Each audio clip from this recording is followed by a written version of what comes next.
शादी एक कॉन्ट्रैक्ट, एक ईजाब और कबूल का नाम है। 5 लोग गवार हैं, 2 लोग गवार हैं, ईजाब और कबूल शादी का नाम। लेकिन लोगों ने गैर ज़रूरी तौर पर शादी में मेहंदी की रस्म, हल्दी की रस्म, साहब सगाई की रस्म, न जाने कितनी रस्में दाखिल कर दी।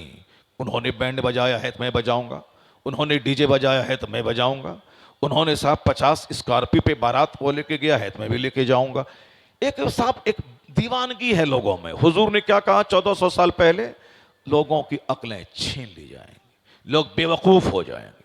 दुनिया में खाना इसलिए है ताकि मैं जिंदा रहूं, और जिंदा इसलिए रहूं ताकि मैं अपने रब करीम की इबादत करूं। लेकिन यहां देखिए सिर्फ खाने का मुकाबला है, चाउमीन, बर्गर, सैंडविच, टिक्का, ये वो, जबकि इसकी वजह से मौतें हो रही हैं, लोगों के हार्ट ब्लॉकेज हो रहे हैं, लोगों का लीवर फैटी हो रहा है, खतरनाक मर्ज लीवर के पैदा हो रहे हैं। और डॉक्टर कहते हैं कि जंक फूड मत खाइए, डॉक्टर कहते हैं कि साहब फास्ट फूड मत खाइए, मगर एक दुनिया दीवानी है, उसी के पीछे पागल है। शाम हुई, सड़क के किनारे दुकान लगी, हजारों दीवाने जमा हो गए। क्या मतलब? वो खाना खा रहे हैं जिस खाना खाने के बाद वो सेहतमंद नहीं रहेंगे, जिस खाना खाने के बाद वो कैंसर को दावत देंगे, जिस खाना खाने के बाद वो साहब ब्लड प्रेशर हाई को दावत दे रहे हैं। कुछ भी हो, डॉक्टर झूठ बोलता है। खाओ, पहले जिंदगी मिली है खाने पीने के लिए। क्या कहा हुजूर ने? अखीर जमाने में लोगों की अक्लें छीन ली जाएंगी।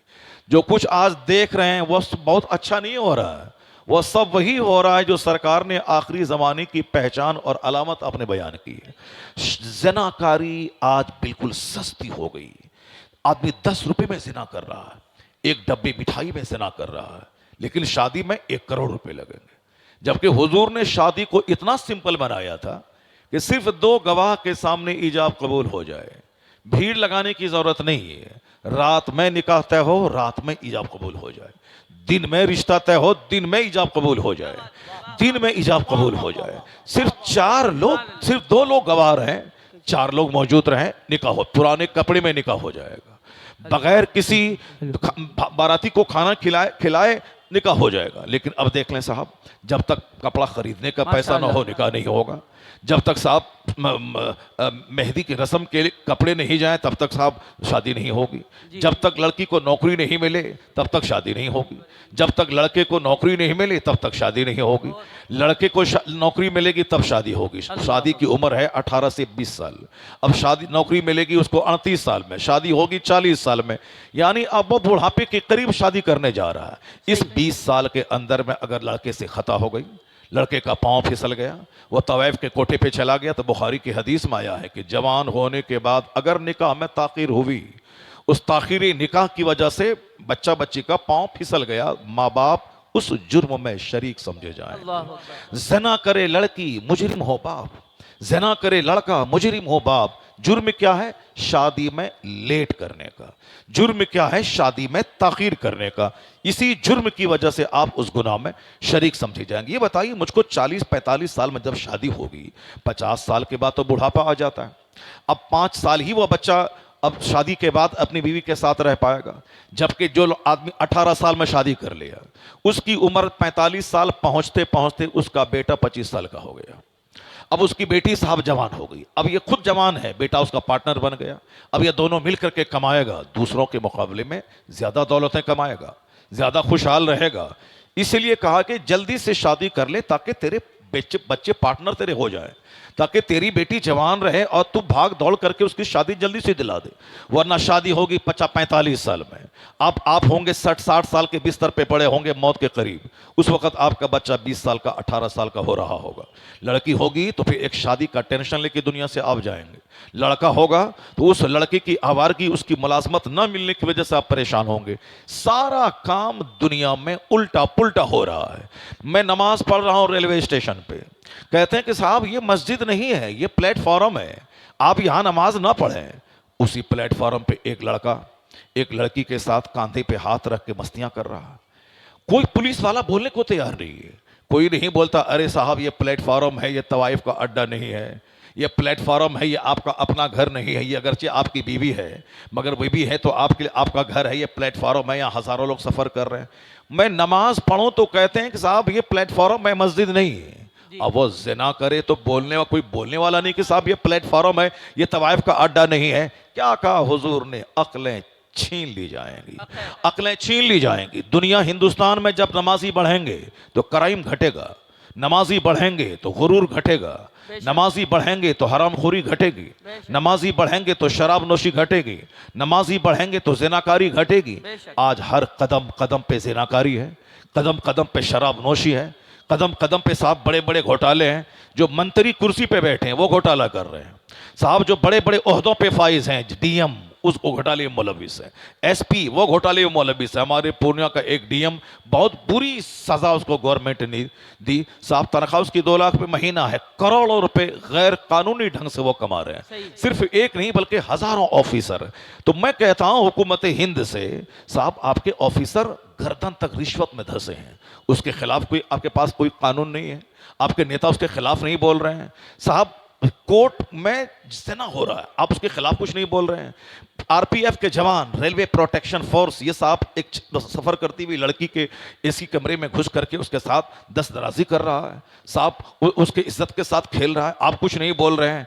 अब हम जानते हैं नहीं बोल पाएंगे, क्योंकि कलकत्ता मेडिकल कॉलेज में जो जनाकारी हुई सारा हिंदुस्तान जान रहा है, सारी दुनिया थर्रा रही है। ऐसा नहीं कि जहां निकाब होगा उसी को झांक झांक के देखने की ख्वाहिश दिल में पैदा होती है। अभी एक डॉक्टर बोल रहा था कि साहब आपकी औरतें निकाब क्यों पहन रही हैं? क्योंकि जो चीज़ हिडन पोशीदा रहती है लोग उसको बार बार देखता है, और जब वह ओपन रहेंगी तो लोग नहीं देखेगा। मैं कहता हूं साहब यही आपका फॉर्मूला है।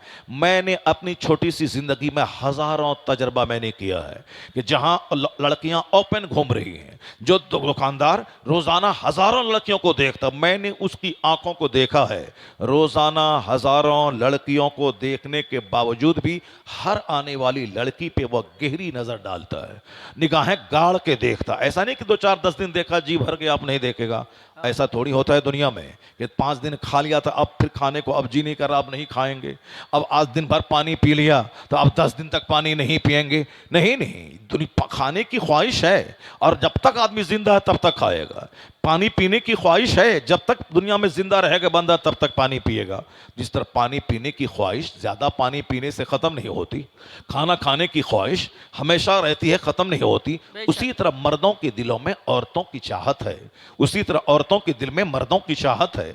ये चाहत इसीलिए है ताकि दोनों शादी के बंधन में बंध जाएं, उसके बाद फिर आने वाली नस्लें उससे शुरू हों, तवालुद तनासुल का एक सिलसिला जारी हो जाए। अगर हमारे बाप शादी नहीं करते तो मैं कहां से पैदा होता? अगर आपके बाप शादी नहीं करते तो आप कहां से पैदा होते? अगर आपकी माँ आपके बाप के निकाह में नहीं आती तो आप कहां से पैदा होते? अगर हजरत सैयद मूसा जंगी दोस्त रदी अल्लाह तआला अन्हो अब साहब वो शादी नहीं करते तो हम सबों के पीरो मुर्शिद गौसुल आजम कहां से पैदा होते? हुजूर सैयद गियासुद्दीन रदी अल्लाह तआला अन्हो अगर शादी नहीं करते तो 90 लाख काफिरों को कलमा पढ़ाने वाले गरीब नवाज कहां से पैदा होते? तो औरतें मर्द के लिए बनी है ताकि शादी करके एक दूसरे के रिश्ते में बंध जाए। तो जब उसकी चाहत यहां है तब ना फिर यह शादी है, वरना चाहत अगर नहीं रहेगी तो कोई मर्द औरतों को कबूल नहीं करेगा, कोई औरतें मर्द के पास नहीं जाएंगी। चाहत है और यह चाहत मरते दम तक रहेगी। ऐसा नहीं कि 10 बार देखने के बाद साहब वो जी भर जाए अब नहीं देखा जाए। तुम तो 1000 बार देख चुके हो फिर भी तेरी निगाहें क्यों बहकी हुई हैं? इसलिए यह कहना कि जो चीजें छुपी रहती हैं उसको देखने की ज्यादा ख्वाहिश होती है, गलत बात।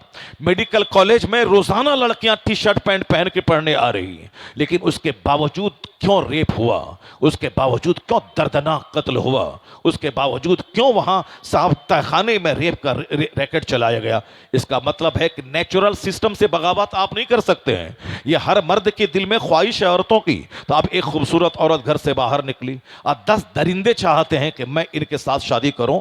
अब एक अकेली औरत है और 10 दरिंदे चाहते कि मैं इनसे शादी कर लूं। ये बताएं कि उस औरत की जिंदगी खतरे में पड़ेगी या नहीं। इसीलिए पर्दे का हुक्म इस्लाम ने दिया है ताकि इसका हुस्न भी छुपा रहे और इसकी बदसूरती भी छुपी रहे, ताकि दरिंदों की बदनिगाही से औरत सेफ रहे। तो पर्दा औरतों पे जुल्म नहीं है, ये उनकी सेफ्टी के लिए है, या उसकी सिक्योरिटी के लिए है, या उसकी हिफाजत के लिए है। मगर बताएं साहब, एक लड़की चड्डी पहनी हुई एयरपोर्ट पे खड़ी है, आए दिन हम लोग देख रहे हैं, लेकिन कोई बोलने वाला नहीं नहीं है कि आपके ऐसा कदम उठाने से लोगों का दिमाग खराब होगा, आप समाज में गलत मैसेज जाएगा, समाज के लोग इसको गलत समझेंगे, कोई नहीं बोलने वाला है।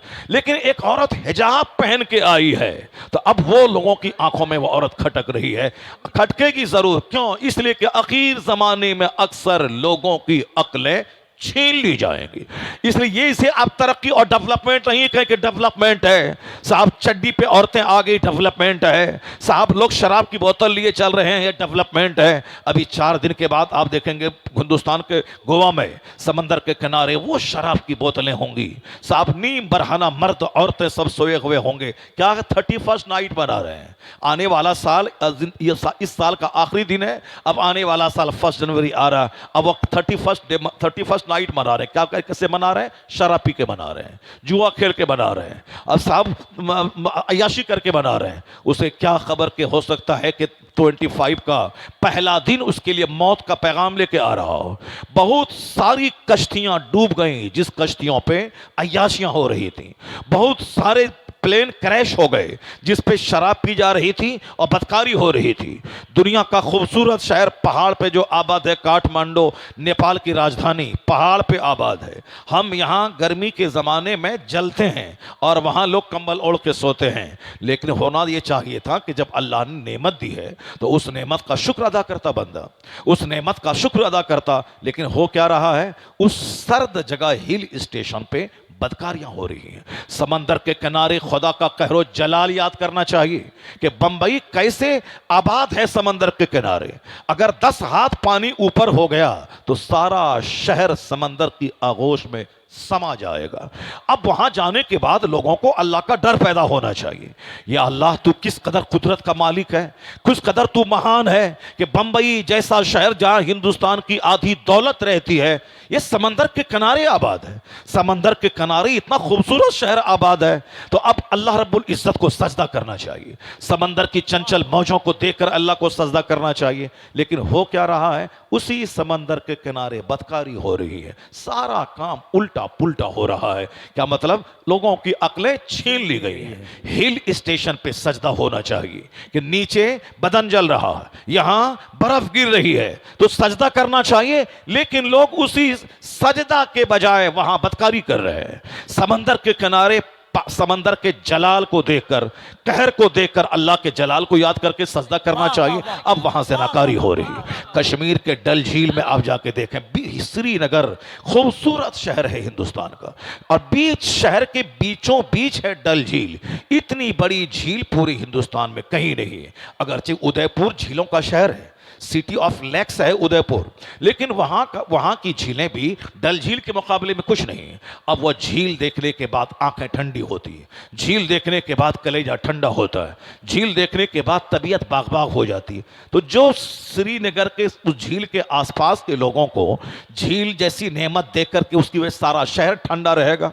मई जून में भी झील की वजह से घरों में इसकी तरावट, इसकी साफ ठंडक महसूस होगी। लेकिन आप देख सकते हैं उसी झील में कश्तियां हैं, उन कश्तियों में क्या तमाशे हो रहे हैं सारा हिंदुस्तान जान रहा है। जो जगह सजदा करने की थी लोगों ने बदकारी का अड्डा बना दिया। कश्मीर में एक है निशाद बाग, एक है शालीमार बाग, शालीमार बाग, निशाद बाग।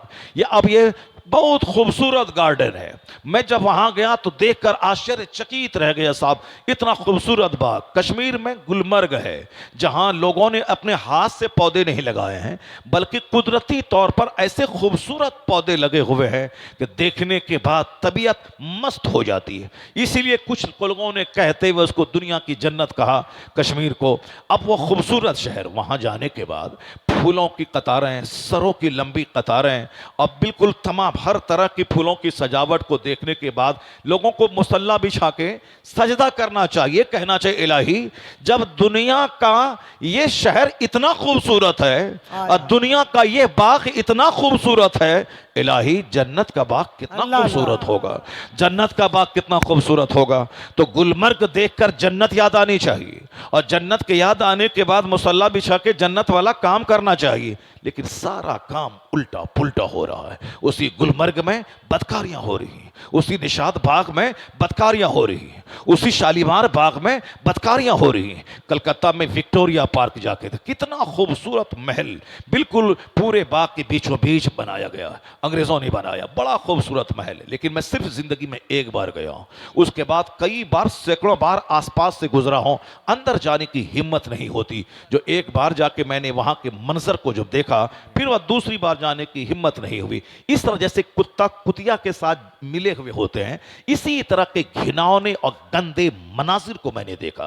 जैसे रास्ता चलते, अब चलो कुत्ता है अकल नहीं है, कुतिया है अकल नहीं है, ये दोनों आपस में जुड़े हुए हैं मगर लोगों की तवज्जो नहीं, क्योंकि वह जानवर है। चलो ठीक है, जानवर है, जानवर के पास अकल नहीं है, वह इस तरह के मिले हुए हैं। जानवर है, वह जानवर है, कुत्ता है। लेकिन ये इंसान को क्या हो गया? ये इंसान साहब, विक्टोरिया पार्क चारों तरफ से सड़कें हैं, चारों तरफ से लोग फुटपाथ पे घूम रहे हैं, उसके बावजूद बीच अंदर में साहब एक दरख्त के नीचे साहब उसी तरह मर्द औरत आपस में मिले हुए हैं जैसे जानवर एक दूसरे से मिला करते हैं। आप कहते हैं डेवलपमेंट है, क्या डेवलपमेंट है यार? दिल्ली पंजाब में जाके 2 पैसा कमा के बस ईंट जोड़ लिया, डेवलपमेंट है? एक बुलेट खरीद लिया, डेवलपमेंट है? एक छोटा सा घर बना लिया, डेवलपमेंट है? एक छोटी सी आल्टो खरीद ली, डेवलपमेंट है? यहां तो डेवलपमेंट के नाम पे विनाशकारी का एक तूफान आ गया है। ये डेवलपमेंट नहीं है, ये क्या है? डिसअपॉइंटमेंट है। ये डेवलपमेंट नहीं है, तनज़ुली है, ये तबाही है। दुनिया क़यामत के करीब आ रही है। जब देखो कोई महल बना रहा है, या कभी मत बोलना कि डेवलपमेंट हो रही है, बल्कि यह कहना कि जो दौलतें ज्यादा नाजायज तरीके से जमा करेगा उसका हिसाब भी बहुत ज्यादा होगा। यह आग के करीब जा रहा है। यह 4 लेन की सड़कें ये बता रही हैं कि दुनिया विनाश के करीब जा रही है। या 150 मंजिला मकान ये बता रहा है कि दुनिया विनाश के करीब जा रही है। ये खाने पीने पहनने का मुकाबला ये इस बात की दलील है कि दुनिया विनाश की ओर बढ़ रही है। ये बेहयाई का बढ़ना, शराब नोशी का बढ़ना ये इस बात की दलील है कि दुनिया विनाश की तरफ जा रही है। तो वो तरक्की नहीं है मकान दुकान खाने का मुकाबला। जब देखो किसी का सजदा बढ़ रहा है या बोलो तरक्की है, कोई तहज्जुद पढ़ रहा है या बोलो तरक्की है, कोई झूठ छोड़ दिया ये बोलो तरक्की है, कोई बाअखलाक बन गया ये बोलो तरक्की है। यानी अगर नमाज रोजे हज और ज़कात में इजाफा हो रहा है तब कहो ये तरक्की है। और सिर्फ मकान जमीन का खरीदना ये तरक्की नहीं बल्कि तनज़्ज़ुली है। बेहतर वो है जो मुस्तफा के तरीके पे चलता हो, उसको देखो तो बोलो जन्नती को देखना हो तो इसे देख लिया जाए। नारे तकबीर। तरक्की कपड़े का मुकाबला नहीं, तरक्की मकान की तामीर, तरक्की किरदार की तरक्की। पहले शराबी था अब नमाजी हो गया, ये तरक्की है। पहले दाढ़ी मूंढता था अब दाढ़ी रख रहा है, ये तरक्की है। पहले बेनमाजी था अब नमाजी हो गया, ये तरक्की है। पहले बखील था कंजूस था अब सखी बन गया, ये तरक्की है। पहले मगरूर था घमंडी था अब आजिज़ो खाकसार हो गया, ये तरक्की है। तो तरक्की का मेयार ये है, वो नहीं जो आपने फानी और आर्जी चीजों को समझ लिया है। अब जरा गौर से एक हदीस सुनिए, फिर उसके बाद मैं टॉपिक की तरफ में लौट के आता हूं। आका अलैहिस्सलाम की हदीस है कि आखिर ज़माने में लोग ऐसे लोग जो बकरी के चराने वाले होंगे, जो नंगे बदन नंगे पांव चलने वाले होंगे, उसको तुम देखोगे यततावलून फिल बुनियान, यानी फलकबोस बड़ी बड़ी इमारतों में इतराएंगे। वो कौन लोग? यततावलून फिल बुनियान, कौन लोग? वह लोग जो दुनिया में नंगे पांव चलते थे, जो बकरियां चराते थे। जैसे आजकल आप कहते हैं कि फला का बाप बकरी चराता था लेकिन आज उसका बेटा डेवलप कर दिया, उसका बेटा डेवलप कर रहा है, उसका बेटा मकान बना रहा है। साहब फला दूसरों के घर में गाय चराता था लेकिन आज वो डेवलप कर गया, मकान बना लिया, अपनी गाड़ी खरीद लिया, इनोवा क्रिस्टा है, फॉर्चूनर है, बहुत मुकाबला है, बड़ी ज़बरदस्त गाड़ी खरीद ली। आप क्या कहते हैं? तरक्की है। मगर आपके पैगम्बर क्या कहते हैं? आपके पैगम्बर कहते हैं, आपने वो हदीस सुनी होगी जो साहब उम्मुल हदीस है, आपने वो हदीस सुनी होगी जो हदीस जिब्रील कहते हैं। जनाब जिब्रील अमीन इंसानी शक्ल में हुजूर के पास आए थे और सरकार से सवाल कर रहे थे कि हुजूर मल ईमान मल इस्लाम, ईमान क्या है, इस्लाम क्या है? और फिर एक सवाल था कि क़यामत की निशानी क्या है? तो हुजूर ने कहा था अन तलदल अमतो रब्बतहा, मुस्तफ़ा ने कहा था जब देखना कि औरतें अपने मालिक को जन्म देंगी। क्या मतलब?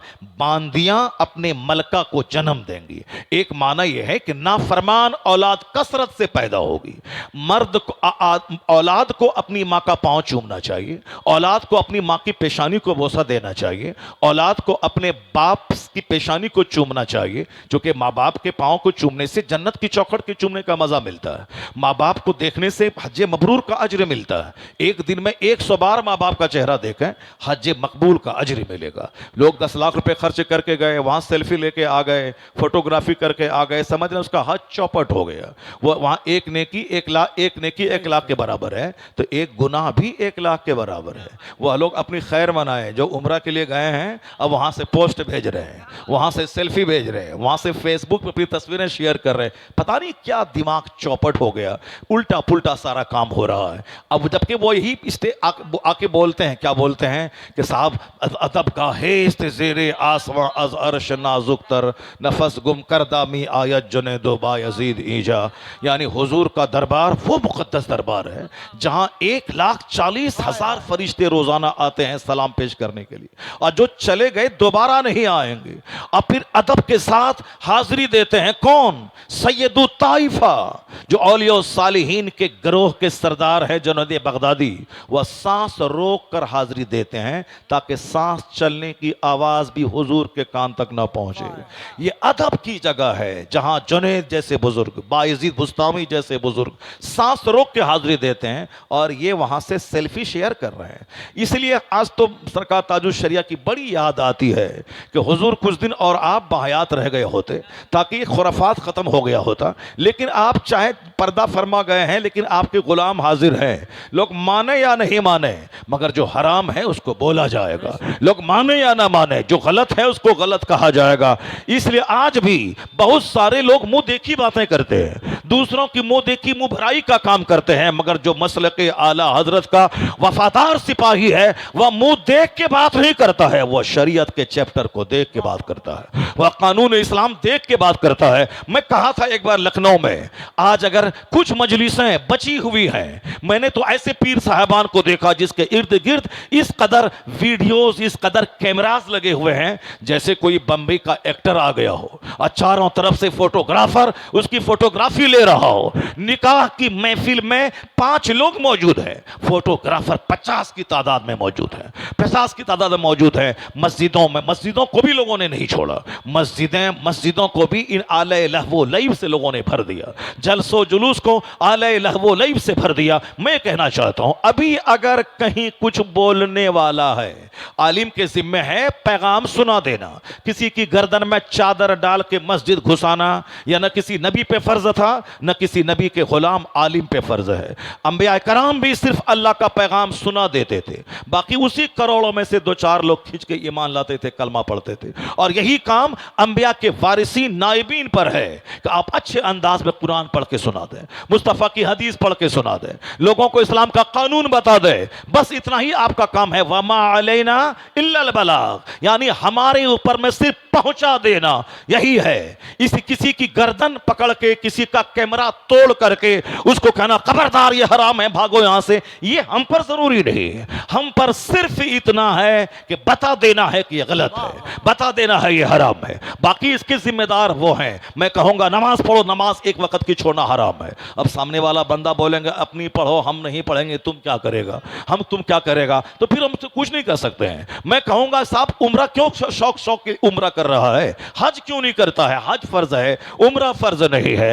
अब हज फर्ज अदा हो गया, ये 50 बार उम्रा क्यों कर रहा है? उम्रा में जो 1 लाख रुपए खर्च होते हैं, उस 1 लाख रुपए से किसी गरीब को दे दे, गरीब की बेटी की शादी करा दे, किसी बीमार का इलाज करवा दे। 50 उम्रा में वो सवाब नहीं मिलेगा जो एक बंदे मोमिन की बीमारी के इलाज कराने में मिल जाएगा। क्योंकि मर्द मोमिन की ज़रूरतें पूरी करना, उसकी हाजत रवाई करना, मुश्किल कुशाई करना, ये बहुत बड़ा काम है। 10 साल के एतकाफ से बेहतर है एक मुसलमान के काम आ जाना। इस्लाम ने जितना ज्यादा जोर अखलाक पे दिया है, नमाज, रोजे, हज, ज़कात, ये तो पिलर है जिस पर इस्लाम की इमारत खड़ी रहती है।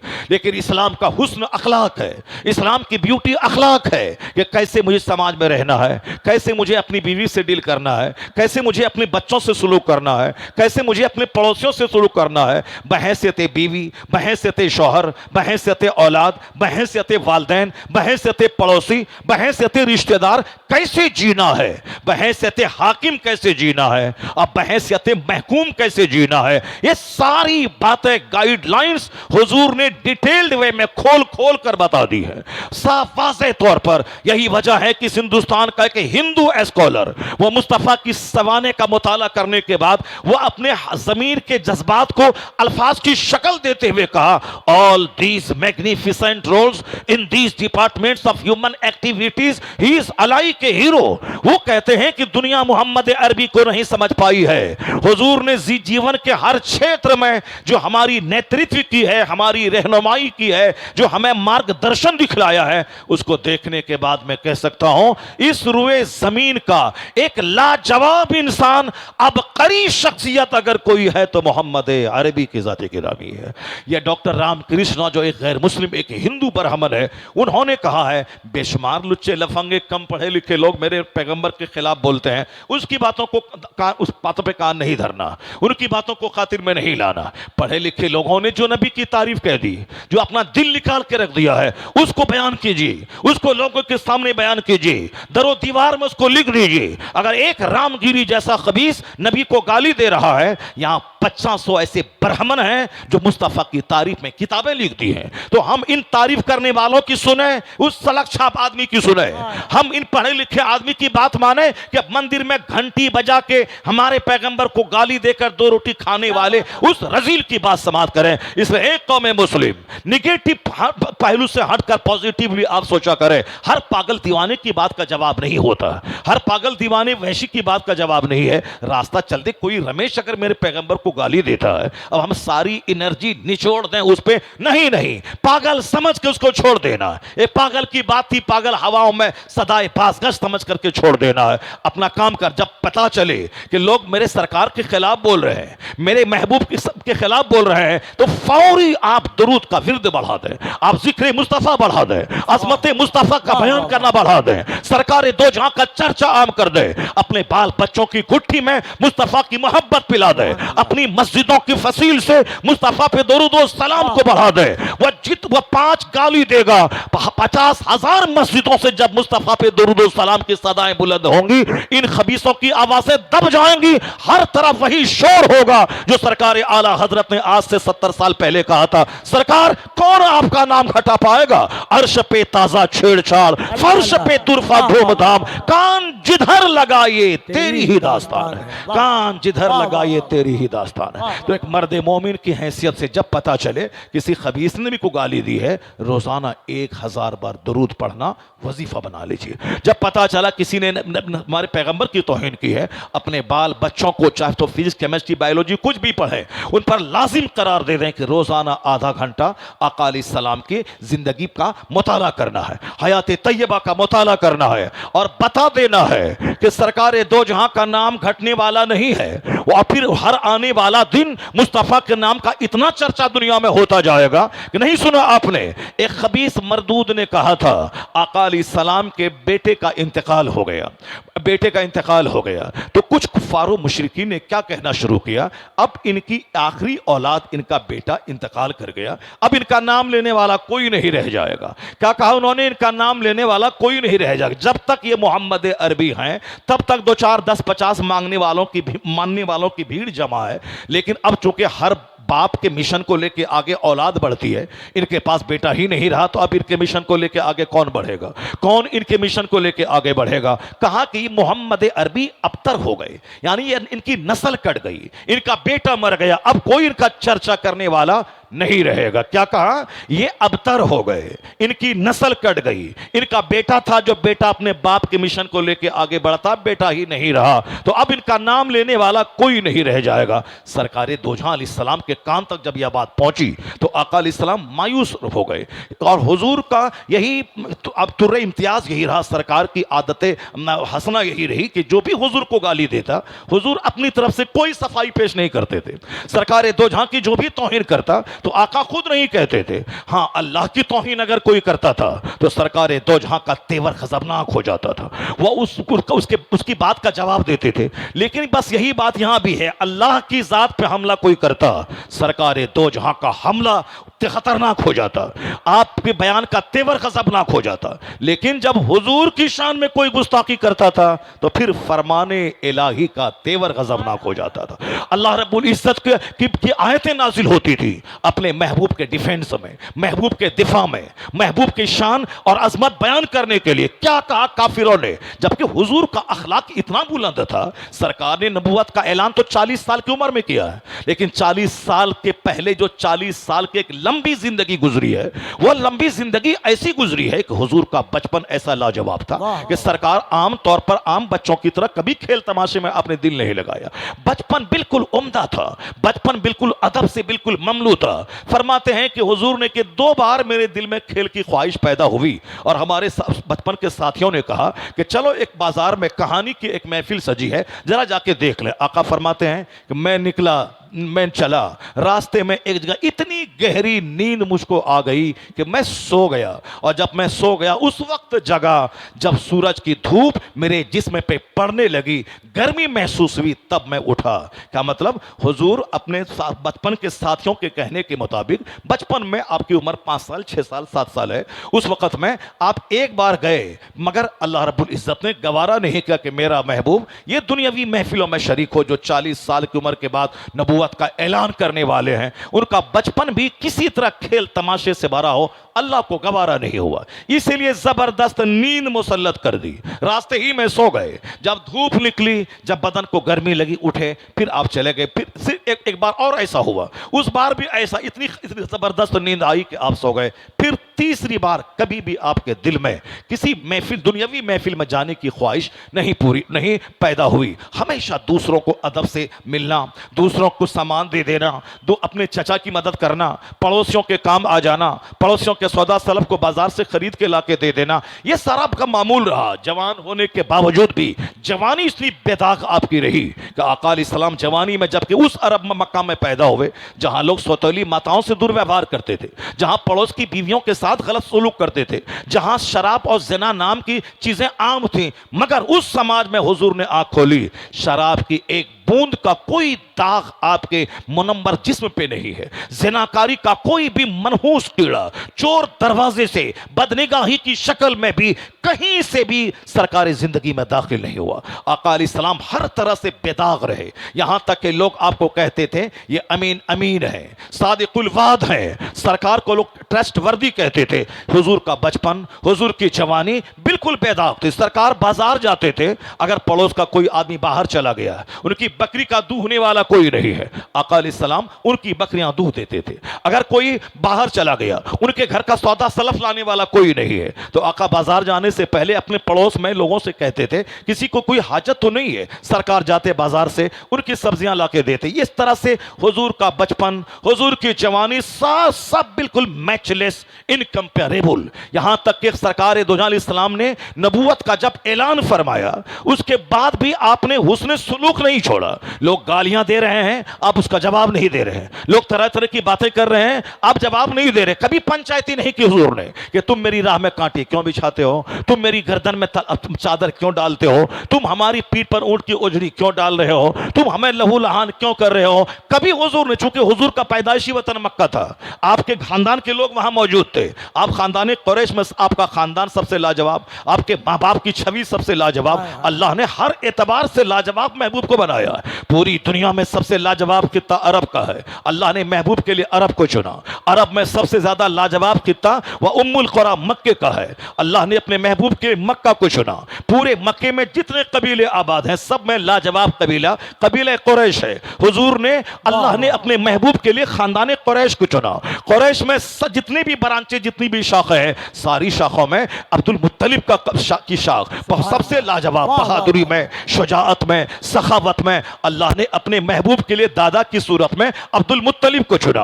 अब्दुल मुत्तलिब के बहुत सारे बेटे थे, उन बेटों में सबसे ज्यादा बाहया, सबसे ज्यादा बहादुर, सबसे ज्यादा बाअखलाक, सबसे ज्यादा मुहज्जब, जो खूबसूरत तरीन बेटा था वो जनाब अब्दुल्ला था। तो अल्लाह ने अपने महबूब के बाप के लिए हजरत अब्दुल्ला का इंतखाब किया। इसका मतलब जमीन के एतबार से, खानदान के एतबार से, मां के एतबार से, बाप के एतबार से, दादा के एतबार से, सबसे ज्यादा दादी हाल नानी हाल के एतबार से हुजूर को अल्लाह ने लाजवाब बनाया है। इसलिए जनाब जिब्राइल अमीन ने एक बार हुजूर से कहा था, कल्लब्तु मशारिक़ल अर्द व मगारिबहा, हुजूर मैंने जमीन को उलट पुलट के देख लिया, मशरिक और मगरिब को खंगाल दिया, आपसे अफजल मैंने किसी को नहीं पाया। इसी हदीस जिब्राइल अमीन के कौल को आला हजरत कोट करते हुए कभी कहा था, यही बोले सिदरा वाले चमने जहां के थाले, सभी मैंने छान डाले पर तेरे पाए का ना पाया,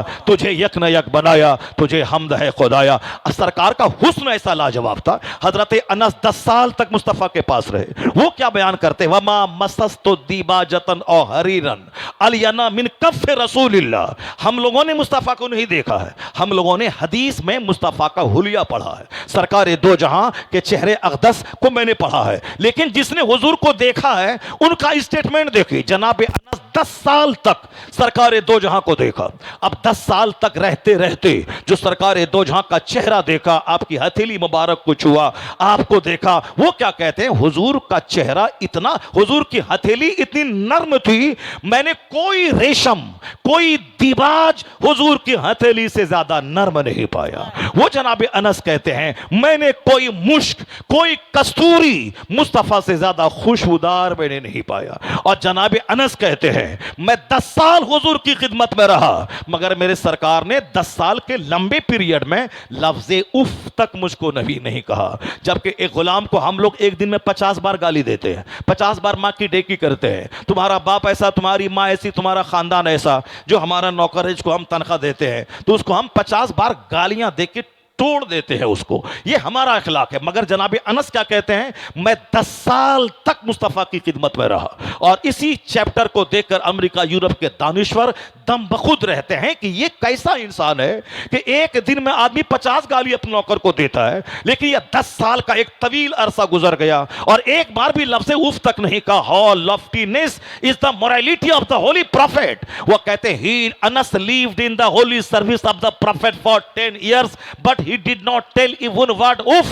अनस 10 साल इस्लाम के पैगंबर की खिदमत में रहे, मगर लफ्ज़ उफ तक मुस्तफ़ा को नहीं कहा। एक तरफ हुस्न लाजवाब, एक तरफ अखलाक लाजवाब, एक तरफ आपका जिस्म लतीफ लाजवाब, एक तरफ खानदान लाजवाब। उस लाजवाब पैगंबर ने जब नबूवत का ऐलान फरमाया है, जिनके साथ मुस्तफ़ा का हुस्न सुलूक बरसों से रहा, तिजारत करके माल कमाना, लोगों को कर्ज देना, बीमारों का इलाज करवाना, समाज के जो लोग काम करने के काबिल नहीं हैं उनको पैसा देके काम के काबिल बनाना, यहां तक कि हर आने वाले मेहमान की इज्जत करना, पड़ोसी को कर्जा देना। प्रैक्टिकल में जो आपने कहा कि पड़ोसी का पड़ोसी पर हक यह है, उसको गाली ना दे, वह कर्ज मांगे तो कर्ज उसको दे। तो अब हुजूर ने प्रैक्टिकल में सारी चीजें करके दिखा दी।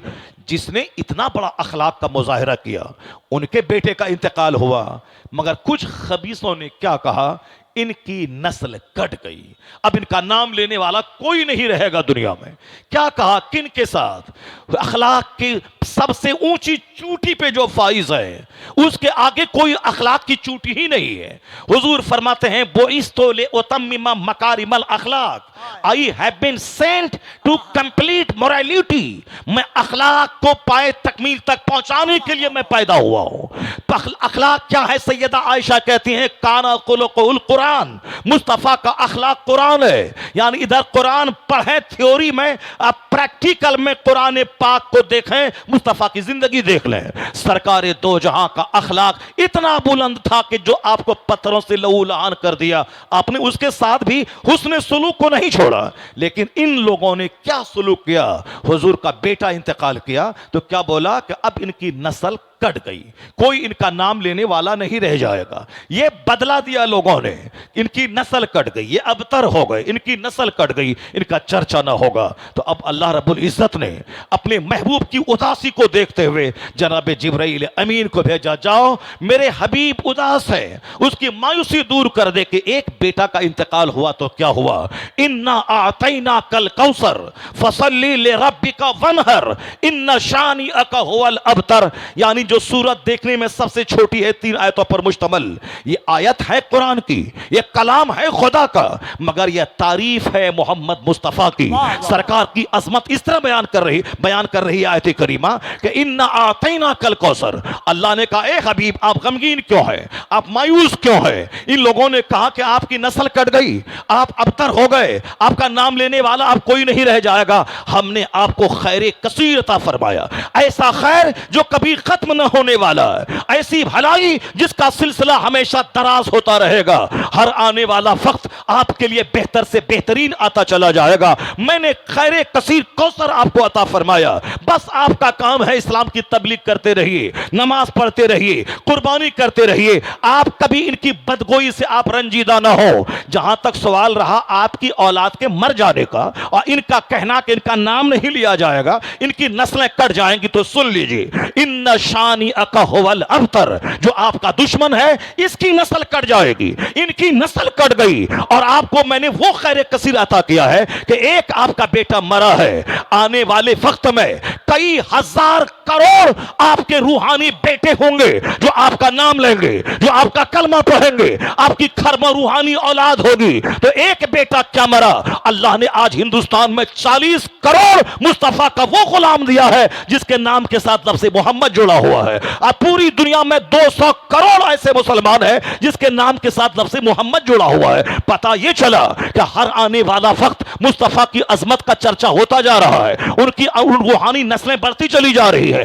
पहले 4 लोगों ने कलमा पढ़ा था, दुश्मन ने कहा कि हम मार देंगे, 4000 लोगों ने कलमा पढ़ लिया। फिर दुश्मनों ने कहा कि इनकी तादाद आगे बढ़ने नहीं देंगे, 4 लाख लोगों ने कलमा पढ़ लिया। दुश्मनों ने कहा मिटा देंगे, 4 करोड़ लोगों ने कलमा पढ़ा। दुश्मन ने कहा कि मैं इस्लाम को बढ़ने नहीं दूंगा, 400 करोड़ लोगों ने कलमा पढ़ लिया। और आज की तारीख में, आज से 100 साल पहले हिंदुस्तान में कुछ लोगों ने कहा था कि मुसलमानों को बढ़ने नहीं दूंगा, इनकी मस्जिदें, इनके मदरसों को मैं मिटा दूंगा। मगर आज अल्हम्दुलिल्लाह उसी हिंदुस्तान में कमोबेश 40 करोड़ कलमा पढ़ने वाले ऐसे हैं जिसके नाम के साथ लफ्ज़ मोहम्मद जुड़ा है। मोहम्मद अहमद, मोहम्मद समर, मोहम्मद कमर, मोहम्मद तौसीफ, ये कौन है? ये मोहम्मद अरबी की रूहानी औलाद, ये मोहम्मद अरबी के कलमा पढ़ने वाले उनके गुलाम है। तो एक को बेटा मरा था तो काफिरों ने मजाक उड़ाया, आपकी नस्ल कट गई। तो अल्लाह ने एक तरफ तो आपकी बेटी फातिमा ज़हरा से लाखों करोड़ों सादात का सिलसिला जारी फरमा दिया कि आपकी खूनी औलाद है जो क़यामत तक जारी रहेगी, और दूसरी तरफ एक रूहानी मानवी औलाद है, एक रूहानी औलाद आपका कलमा पढ़ने वाला। नबी अपनी उम्मत के बाप के मुकाबिल होते हैं, औलाद और उनके कलमा पढ़ने वाली उम्मत उनकी औलाद के दर्जे में होती है। तो नबी मोहतरम के क़यामत तक खरबों औलाद, रूहानी औलाद, कलमा पढ़ने वाले गुलामों की शक्ल में। तो अब आप देख सकते हैं कि जिसने कहा था कि आपकी नस्ल कट गई, आज अबू जहल की कोई औलाद नहीं है, उतबा की नस्ल का एक बच्चा नहीं है, शैबा की नस्ल का एक बच्चा नहीं है, अबू लहब की नस्ल का एक बच्चा नहीं है, मगर मुस्तफा जाने रहमत की खूनी नस्ल का लाखों सैयद दुनिया में मौजूद है। और हमारे आप जैसे रूहानी औलाद उनकी खरबों की तादाद में दुनिया में मौजूद है। इसलिए आने वाला वक्त मायूसी का नहीं है, वक्त गुजरता जाएगा, मुस्तफा की अजमत का डंका पूरी दुनिया में बजता रहेगा। इन्ना आतैना कल कौसर फसल्ली ले रब्बिका वनहर इन्ना शानिअका हुवल अबतर। सरकार दो जहां का चर्चा कुरान शरीफ की आयतों में आप महसूस कर सकते हैं, किस तरह अल्लाह ने अपने महबूब को ढारस बंधाई, किस कदर अपने महबूब को तसल्ली दी, किस कदर अपने महबूब की उदासी दूर की। इसे सूरह कौसर जब भी आप पढ़ें तो लगे कि आयत है कलामुल आयत है कुरान की, मगर यह नात है मुस्तफ़ा की, यह वस्फ है मुस्तफ़ा की। आप पूरी सूरत मुस्तफ़ा की ताईद और तस्दीक और आका अलैहिस्सलाम की अजमत का खुतबा पढ़ रही है। आपको मालूम है एक बार सरकार दो जहां को उसी तरह एक सरफिरा, एक पागल, ये तारीख पुरानी रही है। कुछ लोग हैं जो सरकार पे जान छिड़कते थे, जान हथेली पे लेके मैदान जंग में गर्दनें कटाना चाहते थे, हुजूर के बगैर एक लम्हा जीना नहीं चाहते थे, हर वक्त सरकार का नजारा करते रहे। हुजूर कहते थे चलो, और रहील की सदा बुलंद होती थी, यह लोग अपने बाल बच्चों को त्याग कर मैदान जंग में निकल जाते थे। ये वही अरब के लोग थे जो अल्हड़ थे, जो गमार थे, मगर हुजूर ने वो अखलाक का पाठ ऐसा पढ़ाया, सब मुस्तफा के दीवाने हो गए।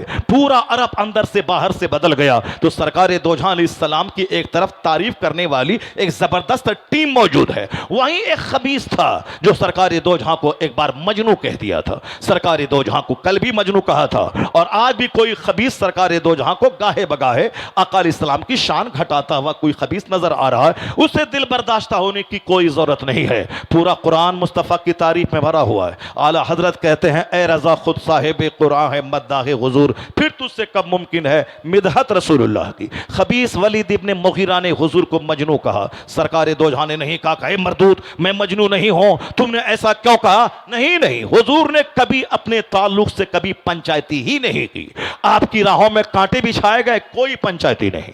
आपके सरों पे धूल डाली गई, मगर कोई पंचायती नहीं। हम लोगों को भी सरकार दो जहां के अखलाक की एक खैरात एक धूल की शक्ल में लेनी चाहिए कि अपने ऊपर हमला हो उसका बहुत जबरदस्त नोटिस नहीं लेना है। अपने ऊपर हमला हो कोई नोटिस नहीं लेना है। पड़ोसी कोई कष्ट पहुंचाए, सब्र करना है। साहब सामने वाले रिश्तेदार से कोई तकलीफ पहुंचे, सब्र करना है। यह नहीं कि तुमने सलाम नहीं किया था 50 बार मैं सलाम नहीं करूंगा, तुमने मेरे बीमार होने के बाद तुम देखने नहीं आए, अब हम तुमको देखने नहीं जाएंगे, तुमने हमारे घर में शादी की तकरीब में तुम नहीं आए, अब तुम्हारे यहां हम नहीं जाएंगे। ये हम जैसे कमजोरों की कहानी है। वह एक बार सलाम नहीं किया, हम 50 बार सलाम जवाब नहीं देते हैं। वह एक बार तोहफा नहीं भेजा, अब 50 बार हम उसको तड़पाते हैं। नहीं नहीं, सिले रहमी का मतलब है वह तकलीफ पहुंचाए आप सब्र करें। आपको पता चले कि वो आपकी कीमत कर रहा है, लेकिन आप अनसुनी कर दें, ऐसा लगे कि जैसे आपने सुना ही नहीं है।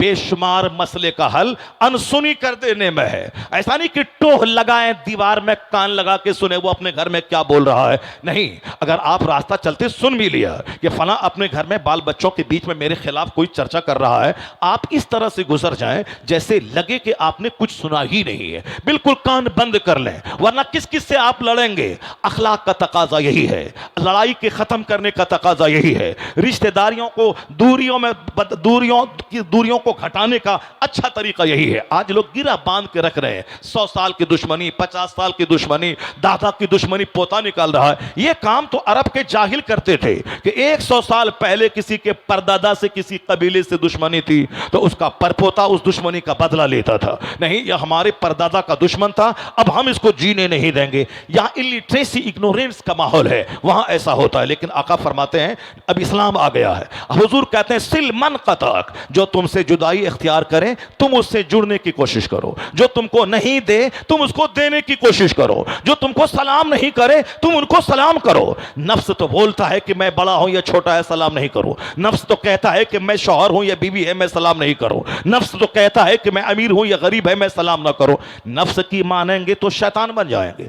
नफ्स तो कहता है कि मैं शेखुल हदीस बुखारी पढ़ाने वाला हूं और ये मुंशी जी फारसी की पहली पढ़ाने वाला है, मैं क्यों उनको सलाम करूं। नफ्स तो कहता है कि मैं बड़ा हूं ये छोटा है मैं क्यों सलाम करूं। तो फिर क्या होगा, कोई सलाम किसी को नहीं करेगा। समाज नफरत करने वाले जानवरों से भर जाएगा। मगर हुजूर ने इस नफरतों की दीवार को तोड़ने का एक शानदार पैगाम दिया। क्या पैगाम दिया? हुजूर ने कहा मेरी इत्ताअत करो, मेरी पैरवी करो। अल्लाह ने क्या कहा, मैं अपने हबीब को तेरे लिए मॉडल बना के भेजा हूं। मैं मॉडल का क्या मतलब है, सिर्फ ये नहीं कहते रहना कि गुलाब की पंखड़ी ऐसी है, मॉडल ऐसा है, नमूना ऐसा है, पत्ती ऐसी है, फूल ऐसा है, सिर्फ ये कह के मत रहना, बल्कि ये मॉडल ये है कि इनकी पैरवी करना, जो ये कहते हैं उनकी बात मानना, तारीफ भी करना, तौसीफ भी करना। मगर ये एक हिस्सा है, एक जबरदस्त हिस्सा है उनकी पैरवी करना, उनके बताए हुए रास्ते पे चलना, उनकी बातों को मानना। तो हुजूर ने को अल्लाह ने क्या कहा, मोता बना के भेजा, जिनकी इताअत की जाए वह मोता है, उनकी जिनकी पैरवी की जाए। सरकार दो जहां के ताल्लुक से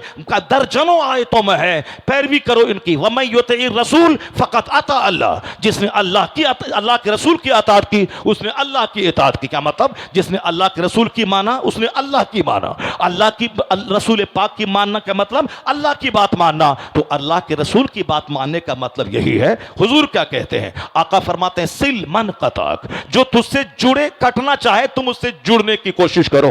तो आका फरमाते, आका हमारे लिए मॉडल है। तो जब लगे दिल में कि मैं शेखुल हदीस हूं, ये मुंशी जी है, लगे कि मैं अमीर हूं, ये गरीब है, लगे कि मैं शौहर हूं, ये बीवी है, मैं बड़ा हूं, ये छोटा है, कैसे सलाम करूं? नफ्स की मानेंगे तो फिर आप मगरूर हो जाएंगे। लेकिन जहां मुस्तफा को सामने ले आए कि मेरे पैगंबर आजम अपनी बीवी को सलाम करते थे, सरकार अपने छोटों को सलाम करते थे, सरकार सलाम में इस कदर पहल करते थे कि दूसरों को मौका नहीं मिलता था कि वो सलाम करे। तो नफ्स की मानेंगे तो दूरियां बढ़ेंगी, मुस्तफा की मानेंगे तो गुरूर छटेगा, खाकसारी बढ़ जाएगी, मोहब्बतें बढ़ जाएंगी, दूरियां घट जाएंगी। इसलिए हमेशा मुस्तफा को सामने रखा है। शादी ब्याह, अकीका, खतना, तीजा, 40वां, सब हर काम में नबी मोहतरम सामने रहे। नफ्स नहीं रहे, शैतान नहीं रहे, दुनिया नहीं रहे, रिश्तेदार नहीं रहे, फिल्मी कल्चर नहीं रहे, क्रिकेट का कल्चर नहीं रहे, हिंदुआना रस्मो रिवाज नहीं रहे। वो अपने बेटे का बर्थडे मनाया है तो हम भी मनाएंगे, नहीं नहीं,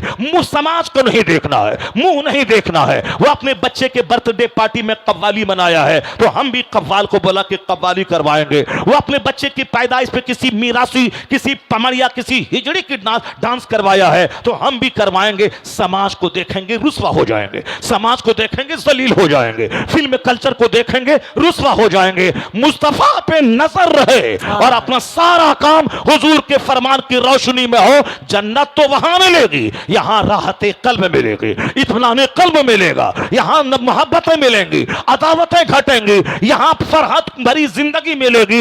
अगर अल्लाह ने चाहा मुस्तफा की गुलामी की वजह से हुकूमत मिलेगी, सल्तनत मिलेगी, राहत मिलेगी। वो नहीं कामयाब होगा जो किसी बंदर के सामने सर झुकाता हो, वो कभी कामयाब ना होगा जो छुछंदर को खुदा कहता हो, वो कभी कामयाब ना होगा जो कभी कीचड़ को खुदा कहता हो, वो कभी कामयाब ना होगा जो किसी सांप को खुदा कहता हो। इसलिए एक कौम मुस्लिम, जो कुछ भी आजमाइश है दुनिया में, ये हमारी बदअमली की सजा है। आज मेरी मस्जिदें वीरान है, मेरी खानका वीरान है, मेरे जलसे वीरान है, मेरे मदरसे वीरान है, सब ये सारी जगह आबाद करने की थी, हमने उनको वीरान कर दिया। शराब की भट्टी वीरान करनी थी, हमने उसको आबाद कर दिया। फिल्म का हाल वीरान करने का था, हमने पैसा देके 3 घंटा अपना टाइम देकर हमने अपनी आंखों को जना के लज्जत से साथ काम किया है। हमने सिनेमा हाल आबाद किया, शराब की भट्टी हमने आबाद की, नाच गाने की महफिलें हमने आबाद की। तो आप क्या चाहते हैं? जिए शैतान की तरह और फिर हुकूमत हिंद मिल जाए, हुकूमत अमेरिका मिल जाए, हुकूमत चाइना मिल जाए, हुकूमत जापान मिल जाए, यानी हम जिए शैतान की तरह और जो दुआ करे रहमान कबूल कर ले। ऐसा नहीं होता है कि जाए पूरब और काबा पहुंच जाए। यहां कानून वही है कि तू मुस्तफा की गुलामी कर, फिर बादशाहत तेरा इंतजार कर रही है, सल्तनत तेरा इंतजार कर रही है, हुकूमत तेरा इंतजार कर रही है। इस तू जियो मुस्तफा के गुलाम की तरह, तुम्हें अल्लाह इमामत देगा, अल्लाह तुम्हें खिलाफत दे देगा, अल्लाह तुम्हें जन्नत वहां देगा, दुनिया की क़यादत करने का मौका यहां अता फरमाएगा। शैतान की तरह जी के दुआ की कबूलियत की तमन्ना करना यह अबस है। और जियो औलिया सालिहीन की तरह जियो, गुनहगारों गुनाहों से बचकर नेकों की तरह हाथ नहीं भी उठाएगा तो फिर तुम्हारी मदद को आसमान से फरिश्ते आएंगे, तुम्हें जिल्लत मुश्किल से बचाने के लिए नेक लोगों की रूहें आएंगी। डॉक्टर इकबाल की ज़बानी, खुदी को कर बुलंद इतना कि हर तकदीर से पहले खुदा बंदे से खुद पूछे, बता तेरी रजा क्या है, बताओ तेरी क्या खुशनुदी है, तू क्या चाहता है। तकदीर में जो लिखा है तो लिखा है, तकदीर तो लिखने वाला अल्लाह है, तकदीर को मिटाने वाला भी अल्लाह है। लेकिन अपने आप को तो इतना बुलंद कर ले, इस कदर मुस्तफा की गुलामी में अपने आप को ढाल ले, गुलामी के साचे में। इधर दिल में ख्याल आए, उधर तेरी ख्वाहिश पूरी हो जाए, इधर हाथ भी ना उठने पाए, जो तू चाहता है अल्लाह वो सारी नेमतें तुझको अता फरमा दे। अब मैं मत पूछे कि अल्लाह कहां है, बल्कि गरीबान में झांक के देखें कि आप कहां हैं, आप कहां हैं, आप कहां खड़े हैं, आपके घर का माहौल कहां खड़ा है, आपका कल्चर कहां खड़ा है। हुजूर का तो अल्लाह ने इतना बुलंद मर्तबा अता फरमाया है कि यूरोप का एक दानिश्वर क्या कहता है, if a man like him where to assume the dictatorship of the modern world, he must succeed in solving its problems. Doctor Bernard Shaw एक क्रिश्चियन है, हिंदुस्तान का 1 लाख पढ़ा लिखा आदमी जिनके पासंग के बराबर नहीं है। इतना बड़ा दानिश्वर ने आज से 50 साल पहले क्या कहा? इस्लाम के पैगंबर मोहम्मद अरबी का मकाम तो इतना बुलंद है कि अगर दुनिया के लोग अपने मसाइल का हल करने के लिए हुजूर के पास आ जाए, उनके गाइडलाइंस की रोशनी में अपने प्रॉब्लम्स का हल करना चाहे, बर्नार्ड शॉ कहता है सारी दुनिया अपने मसले के हल करने में कामयाब हो जाएगी। इसलिए कि मोहम्मद अरबी सिर्फ मुसलमानों के मसीहा का नाम नहीं है, he must be called the saviour of humanity. मानवता के रक्षक है मुस्तफा, इंसानियत के मुहाफिज है मुस्तफा। जो भी इंसान मुस्तफा के नेतृत्व में मार्गदर्शन में पनाह लेगा, भले ही कोई काफिर हो, जन्नत वहां नहीं मिलेगी मगर दुनिया का प्रोग्रेस, दुनिया की तरक्की उसको मिलेगी, क्योंकि मुस्तफा के कानून पे अमल करने में दोनों जहान की भलाई है। अगर काफिर मुस्तफा की हदीस पर अमल करे, संजीदगी से, मेहनत से, जद्दोजहद से, सब्र से काम ले, तो जापान जैसा तबाहशुदा मुल्क वह दुनिया का सबसे मालदार तरीन मुल्क बन जाए। अगर नबी का गुलाम जद्दोजहद, जहदे मुसलसल, इस स्ट्रगल से काम ले तो जन्नत तो वहां मिलेगी, तरक्की यहां मिलेगी, माली मदद यहां मिलेगी, क्योंकि जो दुनिया की तरक्की के तकाजों को फुलफिल करेगा वो भिखारी नहीं बनेगा, वह मोहताज नहीं रहेगा। जो हाथ पे हाथ धरे बैठेगा, मुंतजिर रहेगा आसमान से खजाना उतर जाए, जमीन से कोई खजाने की हांडी निकल जाए, ना कभी हांडी निकलने वाली है ना खजाना उतरने वाला है। यह सारी जिंदगी भिखारी बन के रहेगा, एक एक पैसे को तरसता रहेगा। दुनिया की खुशहाली के लिए भी मुस्तफा के पैगाम अमल को अपनाना होगा। सरकार दो जहां ने जो जहदे मुसलसल का मैसेज दिया है, बेकारी से बचने का, मेहनत करने का, लगनशीलता का, जद्दोजहद का, पंक्चुअलिटी का, ऑनेस्टी का, ईमानदारी का, अगर कौम मुस्लिम उस पर अमल करे तो जापान पीछे रहेगा, मुस्तफा का गुलाम सबसे आगे हो जाएगा। मुसलमान अगर उस पर अमल करे तो जन्नत भी मिलेगी, दुनिया की खुशहाली भी मिलेगी। लेकिन अगर कोई मुसलमान मक्का का बीज खेत में डाले ही नहीं और तमन्ना करे कि साहब मकई की फसल उपज के मेरे घर में आ जाए, ऐसा नहीं होता है। समंदर की सतह पे मकान नहीं बनता है, हवाओं में महल तामीर नहीं होता है। सिर्फ तमन्ना करने से और मज़ारात पे बैठकर मुरादें मांगने से मसले का हल नहीं होता। मसले का हल जद्दोजहद से, मसले का हल स्ट्रगल से, मसले का हल मेहनत से, मसले का हल संजीदगी से, मसले का हल इल्म से, मसले का हल इल्म पर अमल से, मसले का हल इस पर है एहसास कमतरी में शिकार होने का नहीं, बल्कि मुसीबतों की कीचड़ में लथपथ होने के बाद वहां से उम्मीद की किरण लेके उठने का है। जापान में एक शख्स अंग्रेज गया, वहां 10 साल तक जापानी जबान सीखने के बाद उन्होंने वहां की कौम से तजर्बात हासिल किए। एक किताब लिखी the story of Japan, Japan की कहानी। उसमें एक पैराग्राफ उसने लिखा है, जो जिसने हवाई जहाज दिया है, जिसने माइक्रोफोन दिया है, जिसने कंप्यूटर दिया है, जिसने ट्रेन दिया है, यानी ये सारे सामान 7 समंदर पार के यहूद और नसारा, ये वहां उनकी जमीन से सारी चीजें आई हैं। हवाई जहाज देने वाली जमीन से उठने वाला एक शख्स जापान जाके जापानी कौम का मुशाहिदा कर रहा है। फिर एक किताब लिखता है द स्टोरी ऑफ जापान, उसमें लिखता है ये जापानी कौम को स्पिरिट कहां से मिली तरक्की करने की। आज सारी दुनिया में मेड इन जापान का सामान है, made in China, made in Japan, ये पूरे वर्ल्ड में सामान छाया है। कहा कि जापानी को इतना हौसला कहां से मिला, इतना करेज कहां से मिला, इतनी हिम्मत कहां से मिली। कहा कि जापानियों ने मुसीबतों से हौसला सीखा है। 1923 में एक जबरदस्त जलजला जापान में आया था, शहर का शहर उजड़ गया, शहर का शहर उजड़ गया, बाल बच्चे खत्म हो गए, शहर नदी नाले में तब्दील हो गया। लेकिन जो लोग बच गए थे वह लोग मातम करने के लिए नहीं बचे रहे, जो लोग बच गए थे वह लोग सीना कोबी करने के लिए नहीं खड़े रहे कि अब हमारे बाल बच्चे खत्म हो गए, हमारा शहर उजड़ गया, अब हम क्या करेंगे दुनिया में जी करके, चलो फांसी के फंदे पे लटक जाते हैं। नहीं, आज जापान अमेरिका की मंडियों में छाया है, आज जापान हिंदुस्तान के मार्केट में छाया है। उसका माल सबसे ज्यादा जबरदस्त और फिर सबसे ज्यादा कीमती भी, सबसे ज्यादा मजबूत भी होता है। मेड इन जापान, चाहे सोनी कंपनी हो या किया कंपनी की कारें हो, बहुत सारी कंपनियां ऐसी हैं जो जापान के लगे हुए कोरिया, जापान से सटे हुए चाइना से वो सारा सामान बन। जापान जो तबाहशुदा मुल्क, क्या कहा 1923 में खतरनाक जलजला आया, करोड़ों लोग मौत के मुंह में चले गए, आबादियां जमीन में धंस गई, लेकिन जो लोग बच गए वह लोग सोगवार बन के नहीं बचे, बाल नहीं नोचने लगे, सीना नहीं फाड़ने लगे। जो गए तो गए, जो बच गए कहा मुझे इस मुसीबत की घड़ी में औरतों की तरफ बाल नहीं नोचना है, सब्र से काम लेना है, हौसले से काम लेना है। वह लोग सब्र के साथ रहे, हौसला का दामन हाथ से नहीं छोड़ा, जद्दोजहद शुरू किया। मेरा हर बच्चा पढ़ेगा, मेरा हर बच्चा फैक्ट्री का बनाएगा, मेरा हर बच्चा नया प्रोडक्शन बनाएगा, सारी दुनिया में पैदावार को फैलाएगा। कहा जापानियों के इसी सब्र ने, इसी हौसले ने, इसी जद्दोजहद ने वह पीछे पलट के नहीं देखा, उन मुसीबतों से स्पिरिट लिया। आज वही तबाहशुदा जापान पूरी दुनिया का सबसे मालदार तरीन मुल्क बन गया। उन्होंने कहा कि दूसरा वाकया जापान में 1945 में हुआ, जब हिरोशिमा पे एटम बम गिरा था। अमेरिका ने पहली बार एटम बम गिराया था हिरोशिमा पे, दूसरे ही दिन नागासाकी पे यूरेनियम बम गिराया था। दोनों शहर उजड़ गए, लाशों के ढेर पे दोनों शहर तब्दील हो गया। वह तब कौन शहर? जो मैंने टोक्यो, जापान का शहर, जापान की राजधानी, वो जापान का शहर मलबे में तब्दील हो गया। जापान का शहर लाशों के ढेर में बदल गया। हिरोशिमा और नागासाकी, यह दोनों शहर तबाह हो बर्बाद हो गए। आज 70-80 साल के बाद भी जो लोग बचे हैं उस खतरनाक जहरीले असरात से, वह लूले लंगड़े अपाहिज बच्चे पैदा हो रहे हैं। मगर जापानी सर के बाल नोचने में नहीं गुजार दिया। बच्चे मर गए तो अब मैं जी के क्या करूं, मेरे माँ बाप मर गए तो अब मैं जी के क्या करूं, मेरा शहर उजड़ गया तो अब मैं जी के क्या करूं। नहीं, जापानियों ने सरेंडर किया कि अब मैं अमेरिका से जंग नहीं करूंगा, अब मैं जंग नहीं करूंगा, मैं हार गया, मैं हार गया।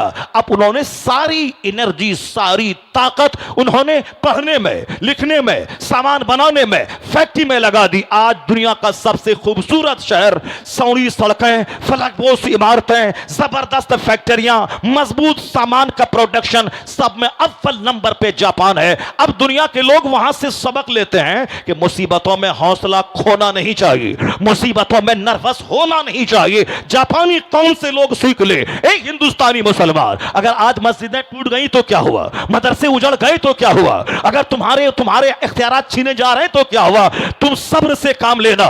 तुम्हारे पैगंबर ने कहा है, तुम्हारे पैगंबर ने कहा है कि सब्र तुम्हारा हथियार है, इल्म तुम्हारा जेवर है, इल्म तुम्हारा हथियार है। अल्लाह सब्र करने वालों के साथ है। अल्लाह ने क्या कहा? ला तहज़न इन्नल्लाह माना, गम मत करो, अल्लाह तुम्हारे साथ है। हुजूर ने यह कहा था, हुजूर की यह बोली है, जब आप निकले मक्कतुल मुकर्रमा से हिजरत की रात में और गारे सोर में गए, 3 दिन क़याम किया। जब मक्का के लोगों ने पीछा किया, इस कदर करीब पहुंच गए गार के, सिद्दीक अकबर कहने लगे हुजूर अब क्या होगा, यह लोग तो इतना करीब पहुंच गए हैं कि निगाह सिर्फ नीची करें तो हम लोगों को देख लेंगे। यानी इस कदर बुलंदी पे पहुंच गए, हम गार में हैं, वह सिर्फ आंख नीची करें तो हम लोगों को देख लेंगे। अब क्या करें? सिद्दीक अकबर घबरा गए। मुस्तफा ने क्या कहा? ला तहज़न इन्नल्लाह माना, गम मत करो, अल्लाह हमारे साथ है, गम मत करो, अल्लाह हमारे साथ है। फिर क्या हुआ? जब अल्लाह पर मजबूत एतमाद था तो अल्लाह ने कबूतर के जरिए, कबूतर के जरिए, अल्लाह ने जाली के जरिए उन काफिरों के दिल में बात डाल दी। यहां कोई गया होता